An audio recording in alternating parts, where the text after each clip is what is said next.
மாண்புமிகு முதலமைச்சர் அவர்களின் தீர்மானம் வெற்றி பெற்றது என तमिलनाडु की राजनीति में आज एक नया अध्याय लिखा गया है। अभिनेता से राजनेता बनी विजय की पार्टी टीवीके ने विधानसभा में अपना पहला फ्लोर टेस्ट शानदार तरीके से जीत लिया है।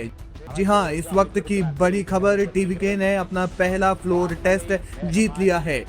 सदन में हुए मतदान के दौरान विजय सरकार के पक्ष में 144 वोट पड़े, जबकि विरोध में 22 वोट रहे, क्योंकि प्रमुख विपक्षी दल डीएमके ने सदन का बहिष्कार किया।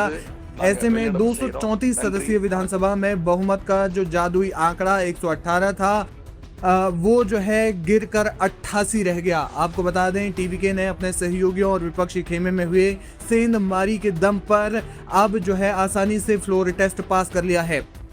2026 के विधानसभा चुनाव के नतीजे में टीवीके 108 सीटों के साथ सबसे बड़ी पार्टी बनकर उभरी थी। बहुमत साबित करने के लिए उन्हें 10 और विधायकों की आवश्यकता थी।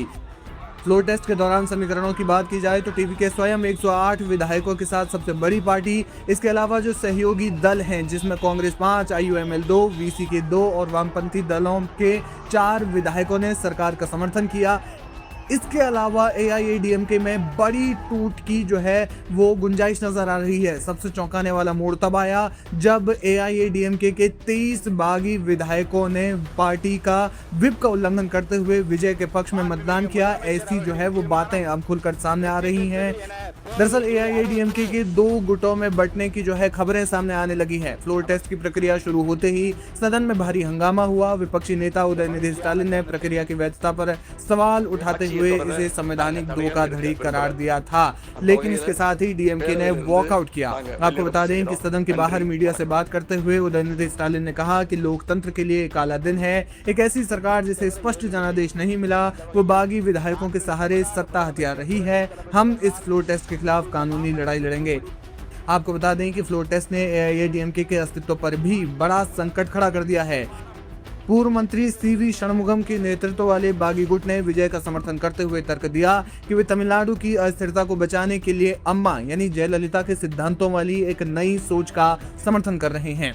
फिलहाल बहुमत साबित करने के बाद मुख्यमंत्री विजय ने सदन में अपना पहला औपचारिक संबोधन दिया। उन्होंने शांत लेकिन दृढ़ लहजे में कहा कि आज केवल संख्या बल की जीत नहीं हुई, बल्कि तमिलनाडु की उस नई राजनीति की जीत हुई है जो भ्रष्टाचार और वंशवाद से मुक्त होना चाहती है। उन्होंने कहा कि हम पर आरोप लगाए गए कि हमने विधायकों को तोड़ा, लेकिन सच ये है कि विधायक अपनी अंतरात्मा की आवाज पर एक स्थिर सरकार के लिए हमारे साथ आए हैं। अगले 5 साल हमारा काम ही हमारा जवाब होगा। इस जीत के साथ ही तमिलनाडु में पिछले 5 दशकों से चले आ रहे डीएमके और एआईएडीएमके के द्विध्रुवीय राजनीतिक ढांचे में बड़ी दरार आ गई है।